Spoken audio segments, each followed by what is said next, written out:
Today, I want to talk about how to cleanse your crystals. So, this is a common thing that people want to know about when they first start getting into crystals and purchasing their first crystals, is how to cleanse and clear your crystals. So, anytime you get a brand new crystal, you will want to cleanse the energy of that crystal. And the reason why is because each person that has handled the crystal, touched the crystal, a little bit of their energy will often get left behind on the crystal. And so when you get a new crystal, you want to cleanse it of any other energies that it has come across throughout time.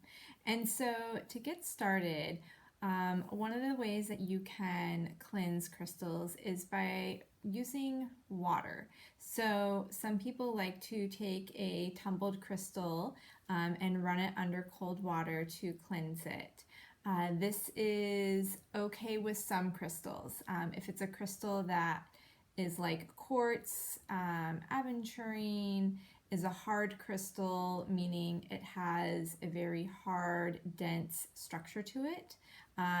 You want to make sure that you're not doing this with crystals that are soft, brittle, porous, or dissolve in water, or have an iron element to it, because then it would rust. So if you decide to use water as a way to cleanse your crystals, make sure that you check first, do a quick check online to see if it's a crystal that can be in contact with water. So that's one way. Or salt water is another option. Some people like to put their crystals in the ocean water, or in ocean water or salt water, to cleanse them. And again, same cautions if you decide to go that route, about making sure that it's a crystal that can tolerate water or salt.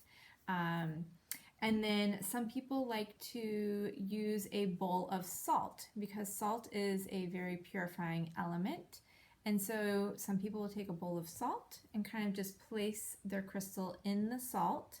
Because salt is also absorbing, you want to make sure that after you've placed your crystals in the salt, maybe overnight, that you toss the salt afterwards. It's not salt that you're going to want to keep, in case it has absorbed anything that anything negative or low vibrational or toxins. So make sure you discard and get rid of that salt afterwards. Another option is using high vibrational sound. So this could be something like a singing bowl, and tapping the side of the bowl, or going around the bowl next to the crystals. So high vibrational energy will kind of clear out any low vibrational energy around the crystal. Using chimes is another option, or a tuning fork. So high vibrational sound is another option. Some people like to use selenite. So selenite is a very soft, high vibrational, fibrous crystal. And so some people like to use a selenite wand, whether it's more raw or more polished, and kind of clear the energy around the crystal like this with that selenite. Selenite is really great for clearing energy in general. So some people also do that with their own energy field, with the selenite. And then another option that you can do is using a spray. This one is white sage. So it's called a smudging spray. Some people like to do this instead of using something like sage or Palo Santo, which I'll go over in a second. Because if you're sensitive to smoke, you might decide to use a clearing, cleansing spray instead. So you would just take it and spray it on the crystals. A lot of times this has essential oils in it, which is also a high vibrational element. So this one is white sage and some essential oils and witch hazel. So you can always make your own version of this as well, or you can find ones at various stores that you can use. And then the last element that I'm going to talk about in front of me is using either Palo Santo or sage. And so what you do is you light it, and then once you have some smoke going, so sage in general is good for cleansing not only the crystals, but your energy field, spaces in your home. So clearing the energy in your home. And then white sage is also beneficial for clearing bacteria out of the air as well. So you would take your crystal, I don't know if you can see the smoke, and you would kind of put the crystal in the smoke, and then you would do the same if you're using Palo Santo. You would be using the smoke to cleanse the crystal's energy. And then one last thing that you could do is, if you're a Reiki healer or have some sort of energy healing background and you know how to work with white light and high vibrational source energy, you can also use energy healing to do cleansing and clearing of crystals' energies.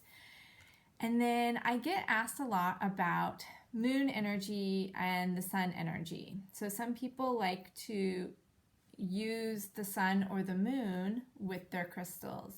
The sun can sometimes be used for clearing energy of crystals.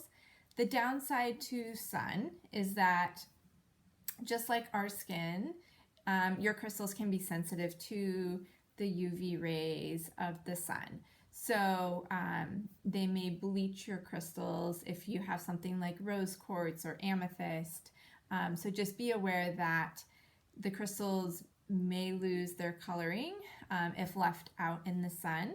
So that would be kind of the same if you have windowsills that you like to keep your crystals in. Just be aware that some crystals may kind of bleach out in the sun. And then the moon energy. So I have people asking me about the moon energy, and does it clear your crystals? Does it charge your crystals? Like, what's the deal? With the moon energy, this is kind of up to you. This can be your ritual, your decision. I don't put my crystals out with the moon energy. The moon energy, as strong as it is, I mean, I can be inside my house and I can feel it. Whether it's clearing my crystals, charging my crystals, that's kind of up for debate, right? So clearing crystals, maybe. It is a very strong energy. Charging crystals, not necessarily. And I talk about this, when I teach classes and stuff, about crystals having a very stable energetic vibration because it's a very stable structure. So, crystals grow with a very crystalline structure, which is very stable, and it's always going to kind of be that same vibration. And so do crystals need charging? Not really. If you're a human being, yeah, you kind of need to be recharged energetically because our energy levels are fluctuating a lot. The crystal's energy doesn't really fluctuate, and therefore it doesn't really need to be charged. So if your crystal energy feels off to you, most likely you need to be clearing and cleansing your crystal versus charging your crystal. So I hope that makes sense. And if you have any questions at all, put them in the comments down below.